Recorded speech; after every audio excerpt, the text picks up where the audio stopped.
আসসালামু আলাইকুম, স্বাগত জানাচ্ছি আরটিভির রাতের সংবাদে। আপনাদের সঙ্গে আছে আমি সিনথিয়া রহমান।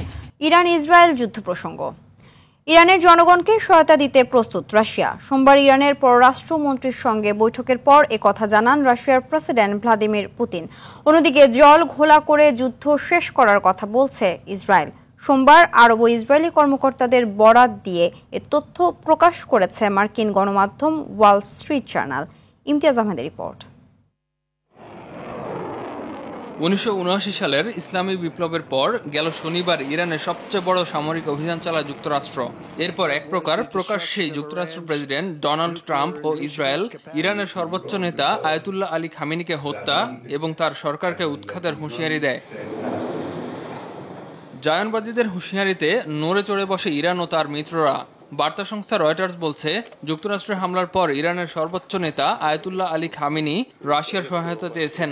চিঠি লিখে মস্কো পাঠিয়েছেন পররাষ্ট্রমন্ত্রী আব্বাস আরাকচিকে।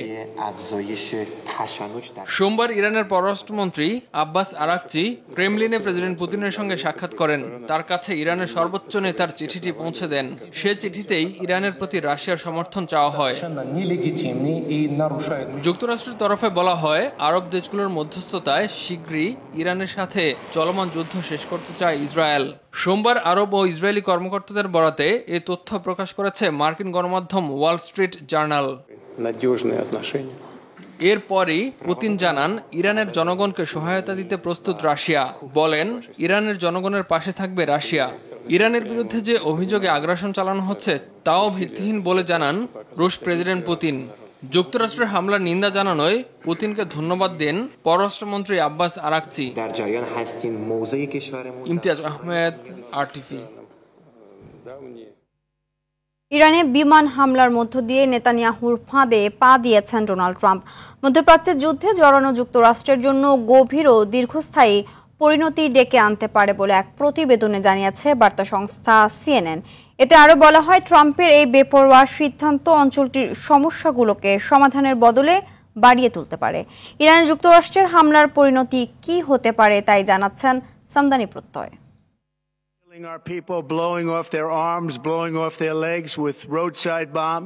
যুদ্ধ এড়িয়ে চলার নীতিকে সামনে রেখে মার্কিন প্রেসিডেন্ট নির্বাচিত হওয়া ডোনাল্ড ট্রাম্প এবার হাঁটলেন ভিন্ন পথে। ইসরায়েলের প্রধানমন্ত্রী নেতানিয়াহুর তৈরি করা স্ক্রিপ্টে আরও একবার মধ্যপ্রাচ্যে যুদ্ধে জড়ালো যুক্তরাষ্ট্র, এমন মন্তব্য সিএনএনের। ইসরায়েলের প্রধানমন্ত্রী নেতানিয়াহুর সামরিক উচ্চাকাঙ্ক্ষা ঠেকাতে ট্রাম্প সক্ষম হবেন প্রথম দিকে এমনটা মনে করছিলেন বিশ্লেষকরা। তবে কি এমন মন্ত্র বলে ট্রাম্পকে সরাসরি হামলায় রাজি করালেন নেতানিয়াহু, তা নিয়ে প্রশ্ন উঠছে গণমাধ্যমগুলোতে।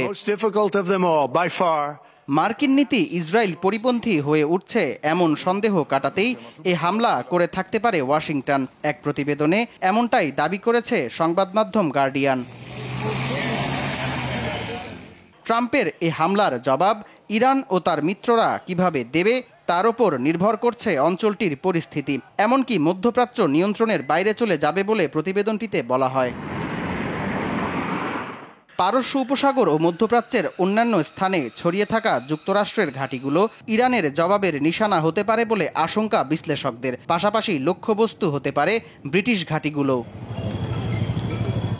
ইরানের নিয়ন্ত্রণাধীন হরমুজ প্রণালী বন্ধে পার্লামেন্ট নীতিগত সিদ্ধান্ত নিলেও দেশটির সর্বোচ্চ পরিষদ এ সিদ্ধান্তের অনুমোদন দেননি। প্রণালীটি বন্ধ হলে তেলের বাজারে যে নেতিবাচক প্রভাব পড়বে তা ভোগাবে গোটা ইউরোপকে। এদিকে ইরানে সরাসরি মার্কিন হামলার পর তেহরান ও ওয়াশিংটনের মধ্যকার অর্ধ শতাব্দীর তিক্ত শত্রুতারও অবসান কূটনৈতিকভাবে আর কখনো সম্ভব হবে না বলে অভিমত বিশ্লেষকদের। সামদানি প্রত্যয়, আরটিভি।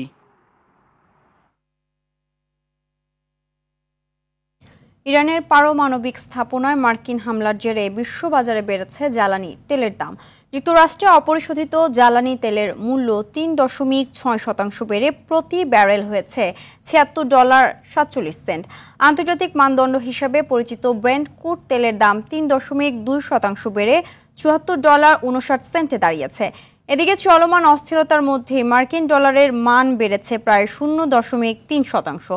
রোববার বিশ্ব বাণিজ্যের গুরুত্বপূর্ণ নৌপথ হরমুজ প্রণালী বন্ধের নীতিগত অনুমোদন দিয়েছে ইরানের পার্লামেন্ট। এর নেতিবাচক প্রভাব বিশ্ব শেয়ার বাজারে পড়তে পারে বলে শঙ্কা অর্থনীতিবিদদের। ইরানে ব্যাপক বোমা হামলা চালানোর মধ্যেও গাজায় ফিলিস্তিনিদের ওপর হত্যাযজ্ঞ চালিয়ে যাচ্ছে ইসরায়েল। গাজার উত্তর পশ্চিম অংশে হামলায় একই পরিবারের 5 জন নিহত হয়। এছাড়া আহতদের মধ্যে 13 জনের অবস্থা আশঙ্কাজনক। গেল 24 ঘন্টায় ইসরায়েলি হামলায় অন্তত 39 জন নিহত হয়েছে। গেল মার্চে হামাসের সঙ্গে যুদ্ধবিরতি ভঙ্গের পর থেকে ইসরায়েলি হামলায় অন্তত 5,685 ফিলিস্তিনি প্রাণ হারিয়েছে। চরম সংকটের মধ্যে রাফা এবং নেতজারিম করিডোরের ত্রাণ কেন্দ্রে খাবারের জন্য ভিড় করছে অনাহারী ফিলিস্তিনিরা। এর মধ্যে খাবারের অপেক্ষায় থাকা 13 জনকে গুলি করে হত্যা করেছে ইসরায়েলি বাহিনী। গাজায় গত 20 মাস ধরে হামলা চালিয়ে 56,000-এর বেশি মানুষকে হত্যা করেছে ইসরায়েল।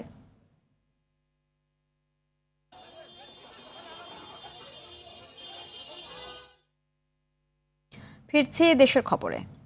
সাবেক প্রধান নির্বাচন কমিশনার KM নুরুল হুদার 4 দিনের রিমান্ড মঞ্জুর করেছে আদালত। এ সময় তিনি আদালতকে বলেন, সুষ্ঠু নির্বাচন রিটার্নিং কর্মকর্তা ও আইন শৃঙ্খলা বাহিনীর সহযোগিতা ছাড়া সম্ভব নয়। তবে এদের বিরুদ্ধে কোনো ব্যবস্থা নিয়েছেন কিনা আদালতের এমন প্রশ্নে নীরব ছিলেন তিনি। একই আদালত সাবেক এমপি সাবিনা আক্তার তুহিন ও মুন্সিগঞ্জ 3 আসনের ফয়সাল বিপ্লবের জামিন নামঞ্জুর করে জেল হাজতে পাঠানোর নির্দেশ দেন। বিস্তারিত শাকিবুর রহমানের রিপোর্টে। দেশের পরিবর্তিত পরিস্থিতির 10 মাস পর একাদশ জাতীয় সংসদ নির্বাচনের সাবেক প্রধান নির্বাচন কমিশনার নুরুল হুদাকে রবিবার রাতে উত্তরার বাসা থেকে ছাত্র জনতা আটক করে উত্তরা পশ্চিম থানায় সোপর্দ করে। এ সময় ছাত্র জনতার হাতে হেনস্থার শিকার হন তিনি।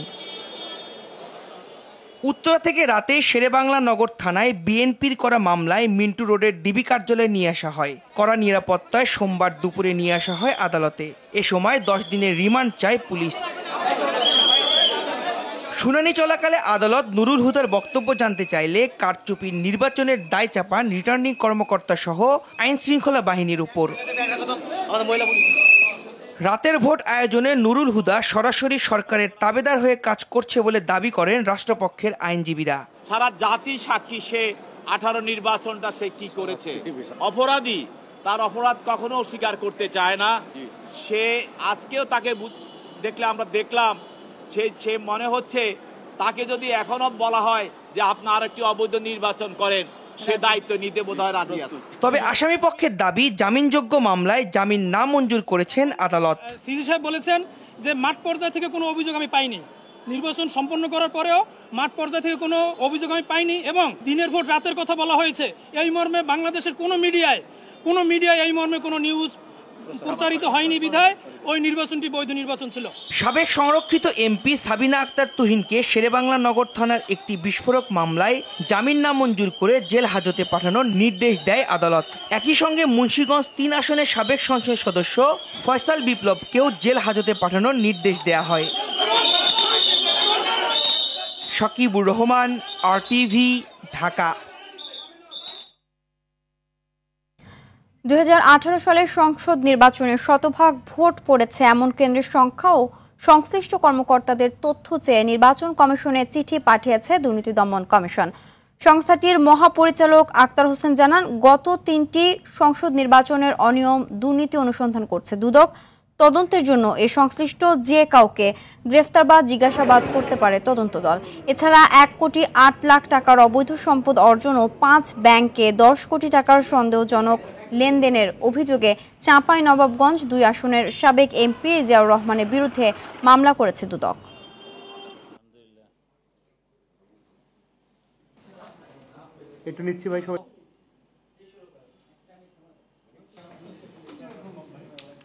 আমাদের যে অনুসন্ধান দল কাজ করছে, যে বিষয় নিয়ে তারা কাজ করছেন, সেই বিষয়ের সাথে যদি সম্পৃক্ত হয়ে আরও অন্যান্য কোনো বিষয় এটার সাথে আসে, তখন তাদের সুপারিশ এই বিষয়ে থাকবে, সে অনুযায়ী ব্যবস্থা নেওয়া হবে।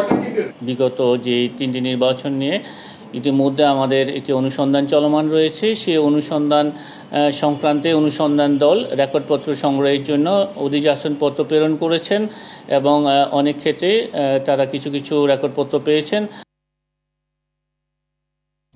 অনিয়ম, দুর্নীতি ও সেবা পেতে ভোগান্তির অভিযোগে কয়েকটি নির্বাচন অফিসে অভিযান চালিয়েছে দুর্নীতি দমন কমিশন। সেবা পেতে ভোগান্তি, অনৈতিক লেনদেনের অভিযোগে ময়মনসিংহের আঞ্চলিক নির্বাচন কার্যালয়ে অভিযান চালিয়েছে সংস্থাটি। নতুন ভোটার আইডি তৈরি, ঠিকানা পরিবর্তন সহ নানা কাজে নির্বাচন অফিসে সাধারণ মানুষের কাছ থেকে অতিরিক্ত টাকা হাতিয়ে নেওয়ার অভিযোগে রাজশাহী নির্বাচন অফিসে অভিযান পরিচালনা করা হয়। জাতীয় পরিচয়পত্র সংশোধন, সংগ্রহ, আর্থিক লেনদেন ও সেবা প্রত্যাশীদের হয়রানির অভিযোগে নওগাঁয় জেলা নির্বাচন অফিসেও অভিযান চালায় দুর্নীতি দমন কমিশন।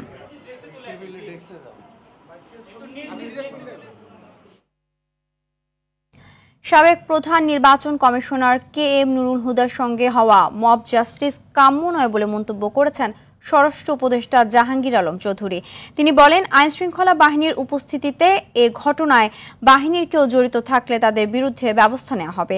এদিকে মব তৈরি করে হেনস্থার ঘটনার নিন্দা জানিয়েছেন পরিবেশ উপদেষ্টা সৈয়দা রিজওয়ানা হাসান। বিস্তারিত বিলাল হোসেনের রিপোর্টে। প্রহসনের নির্বাচনের মাধ্যমে জনগণের ভোটাধিকার বঞ্চিত করার অভিযোগে বিএনপির মামলার পর মব সৃষ্টি করে সাবেক নির্বাচন কমিশনার KM নুরুল হুদাকে আটক করে কথিত জনতা পরে পুলিশের হাতে তুলে দেয়।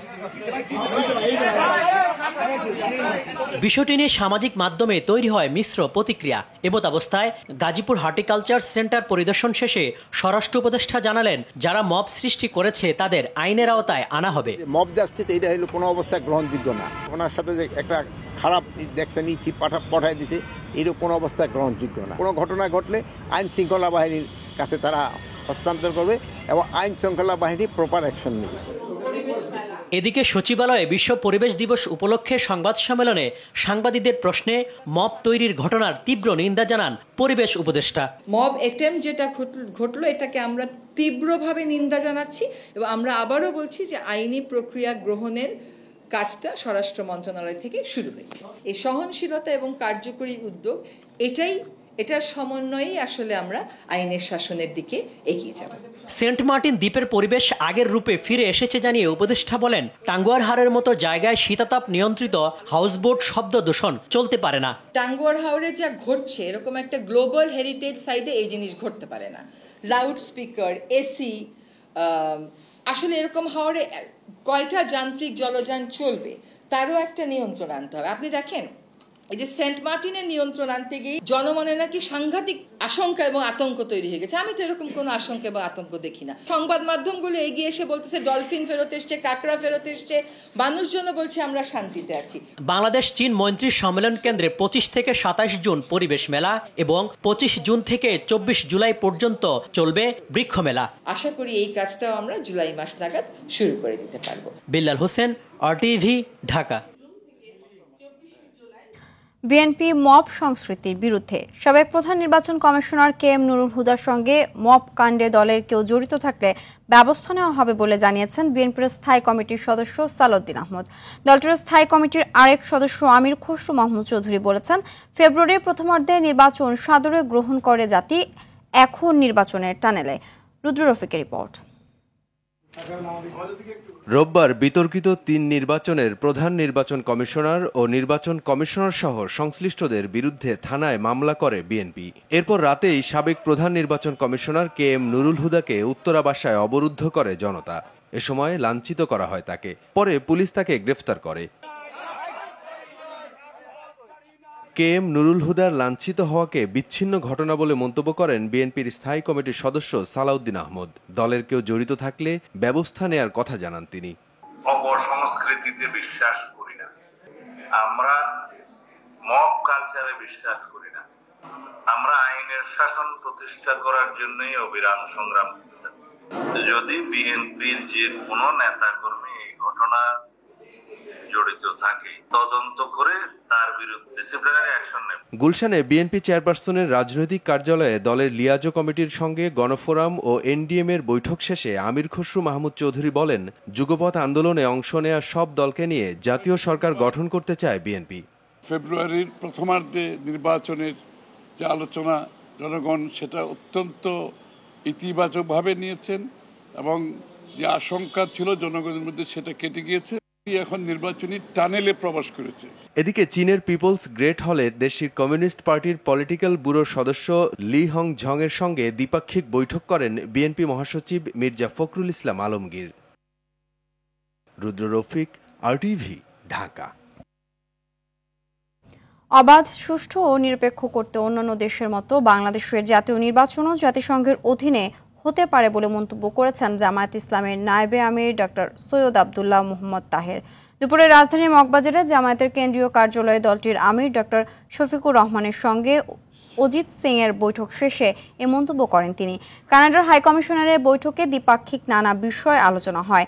এ সময় কানাডায় জনশক্তি ও শিক্ষা ক্ষেত্রে বাংলাদেশিদের অগ্রাধিকার দেওয়ার আহ্বান জানান জামায়াতের আমির। সুষ্ঠু নির্বাচন অনুষ্ঠানে বন্ধু রাষ্ট্রকে সঙ্গে নিয়ে বাংলাদেশের পাশে থাকবে বলে জানান কানাডার হাইকমিশনার।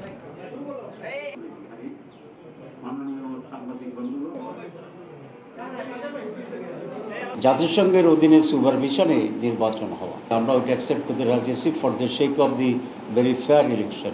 ওনারা এখানে এটাকে সিরিয়াসলি নিয়েছেন এবং বলছেন যে হ্যাঁ, এসব ব্যাপারে আমরা শুধু বাংলাদেশের সাথে না, আরও যারা বাংলাদেশের ফ্রেন্ডস আছে ফরেনার, আমরা তাদের সাথে আলোচনা করব এবং সবটা মিলিয়ে আমরা একটি সুষ্ঠু নির্বাচনের জন্য যে পরিবেশ দরকার সেটাকে নিশ্চিত করার জন্য বাংলাদেশের সাথে আমরা কাজ করব, আমরা সহযোগিতা করব। পতিত স্বৈরশাসক শেখ হাসিনার ঘনিষ্ঠ আওয়ামী থিঙ্ক ট্যাঙ্ক সিআরআই এর প্রধান অর্থ যোগানদাতা নসরুল হামিদ বিপু ছিলেন বিদ্যুৎ ও জ্বালানি খাতের দুর্নীতির বরপুত্র। 10 বছরে তার লণ্ঠনের পরিমাণ 1 লাখ কোটি টাকার বেশি। এখন পর্যন্ত বিশ্বের অন্তত 16টি দেশে সাবেক এই প্রতিমন্ত্রী ও তার পরিবারের সম্পদের সন্ধান পাওয়া গেছে। আরও জানাচ্ছেন নিপুণ দেওয়ান। ফ্যাসিস্ট শেখ হাসিনা সরকারের শাসনামলে টানা 10 বছরের বেশি সময় বিদ্যুৎ ও জ্বালানি মন্ত্রণালয়ের প্রতিমন্ত্রীর দায়িত্বে ছিলেন নসরুল হামিদ বিপু।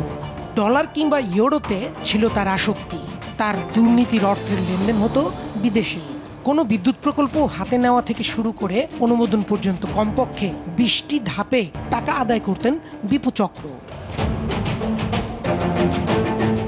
বিপুর সিন্ডিকেটের সক্রিয় সদস্য ছিলেন তার ছোট ভাই ইন্তেখাবুল হামিদ অপু এবং সাবেক সেতুমন্ত্রী ওবায়দুল কাদেরের এক ভাতিজা। তথ্য বলছে নসরুল হামিদের ছোট ভাই ইন্তেখাবুল হামিদ অপু এবং সেতুমন্ত্রীর ভাতিজা মিলে অন্তত 4টি কোম্পানির মাধ্যমে 5 বছরে বাগিয়ে নিয়েছেন 8,000 কোটি টাকার কাজ। কানাডায় বিপুর একটি আবাসিক হোটেল এবং একটি পেট্রোল পাম্প রয়েছে। বিপুর অন্তত 3টি প্রতিষ্ঠান সিঙ্গাপুরে স্টক এক্সচেঞ্জ নিবন্ধিত, যেখানে রয়েছে বিপুর 1000 কোটি টাকার বিনিয়োগ। সংযুক্ত আরব আমিরাতের দুবাইতে বিপুর স্ত্রী সীমা হামিদের নামে অন্তত 3টি বিলাসবহুল অ্যাপার্টমেন্ট রয়েছে। এছাড়া মাল্টায় বিপুর স্ত্রী সীমা হামিদের নামে একটি বার ও ক্যাসিনোর সন্ধান পাওয়া গেছে। বিপুর ছেলে জারিফ হামিদ দুবাইতে পাম বিচে বিলাসবহুল বাংলোতে বসবাস করে। সেখানে তার একাধিক ব্যবসা রয়েছে বলেও জানা যায়। দীপন দেওয়ান, RTV, ঢাকা। রামপাল তাপ বিদ্যুৎ কেন্দ্রে চুক্তি অনুযায়ী 10 জন ভারতীয় কাজ করার কথা থাকলেও সেখানে এখন কাজ করছেন 51 জন। একজন বেতন নিচ্ছে 25 লাখ টাকা করে, অথচ সমপর্যায়ের একজন দেশি কর্মীকে দেয়া হচ্ছে 1 লাখেরও কম। এসব অভিযোগে এক আইনজীবীর রিট আবেদনের প্রেক্ষিতে বিদ্যুৎ মন্ত্রণালয়ের সচিব সহ 7 জনের বিরুদ্ধে রুল জারি করেছে হাইকোর্ট। আরও জানাচ্ছেন জিএম মাহমুদ। 1332 মেগাওয়াট ক্ষমতা সম্পন্ন বাগেরহাটের রামপাল বিদ্যুৎ কেন্দ্র। কয়লা ভিত্তিক এ তাপবিদ্যুৎ কেন্দ্রটি সুন্দরবনের খুব কাছে হওয়ায় পরিবেশগত উদ্বেগ নিয়ে শুরু থেকেই চলছে সমালোচনা। এবার এলো আরেক অভিযোগ। বিদ্যুৎ কেন্দ্রটিতে বর্তমানে 229 জন বাংলাদেশি এবং 51 জন ভারতীয় কর্মী কাজ করছেন, অথচ চুক্তি অনুযায়ী 2024 সালের পর 10 জন ভারতীয়ের কাজ করার কথা। আবার একজন বাংলাদেশি ইঞ্জিনিয়ারের বেতন যেখানে 1 লাখ টাকার কম, সেখানে ভারতীয় একজন ইঞ্জিনিয়ারকে দেওয়া হচ্ছে 23 থেকে 25 লাখ টাকা। এরকম অভিযোগে রিট করেন এক আইনজীবী। এখানে মাত্র 10 জন ফরেন ইন্ডিয়ান এমপ্লয়ি কাজ করার কথা, কিন্তু সম্পূর্ণ সক্ষমতা অর্জন করা সত্ত্বেও এখানে এখন পর্যন্ত 51 জন ইন্ডিয়ান এমপ্লয়ি তারা কাজ করছে। তাই একই কোম্পানিতে একজন ইন্ডিয়ান এমপ্লয়ি পাচ্ছেন 23 থেকে 25 লাখ, একজন বাংলাদেশ এমপ্লয়ি পাচ্ছেন 1 লাখের নিচে। হোয়ারএজ বাংলাদেশের পার্টে যে এমপ্লয়িগুলো আছেন তারা কিন্তু বুয়েটের বিভিন্ন ভালো ভালো ইউনিভার্সিটির ইঞ্জিনিয়ার। রিটের আবেদনের প্রেক্ষিতে প্রকল্পটিতে কেন এখনও এত ভারতীয় কাজ করছে এবং কেন এত আকাশচুম্বী বেতন বৈষম্য জানতে চেয়ে রুল জারি করেছে হাইকোর্ট। এই সমস্ত বিষয়গুলো নিয়ে আমরা কোর্টে গিয়েছি, যেহেতু এখানে ন্যাশনাল ইন্টারেস্ট জড়িত। তো কোর্ট আমাদের সাবমিশনে সন্তুষ্ট হয়ে একটা রুল নাইসে ইস্যু করেছেন। বিদ্যুৎ মন্ত্রণালয়ের সচিব সহ 7 জনকে আগামী 4 সপ্তাহের মধ্যে রুলের জবাব দিতে বলেছেন high court. GM Mahmud, RTV, Dhaka. Mehedi Hasan মিরাজকে অধিনায়ক করে শ্রীলঙ্কার বিপক্ষে 3 ম্যাচের ওয়ানডে সিরিজের দল ঘোষণা করেছে বাংলাদেশ ক্রিকেট বোর্ড। সোমবার বিসিবিতে 16 সদস্যের নাম ঘোষণা করেন প্রধান নির্বাচক গাজী আশরাফ হোসেন লিপু, যেখানে ঘরোয়া ক্রিকেটে পারফর্ম করে দীর্ঘদিন পর দলে ফিরেছেন ওপেনার নাইম শেখ। পাশাপাশি জায়গা পেয়েছেন শামীম পাটোয়ারি। ইনজুরি কাটিয়ে দলে ফিরেছেন 2 পেসার মুস্তাফিজুর রহমান ও তাসকিন আহমেদও। তবে দলে জায়গা হয়নি ঘরোয়া ক্রিকেটে পারফর্ম করা নুরুল হাসান সোহান ও এনামুল হক বিজয়ের।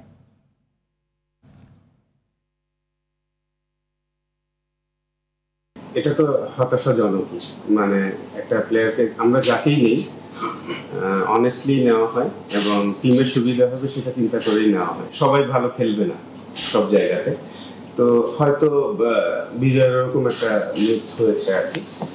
এবং এর মানে কিন্তু এটা হতে পারে না যে যারা ডোমেস্টিকে পারফর্ম করছে যে তাদেরকে আমরা দেখতে পারবো না বা নিতে পারবো না।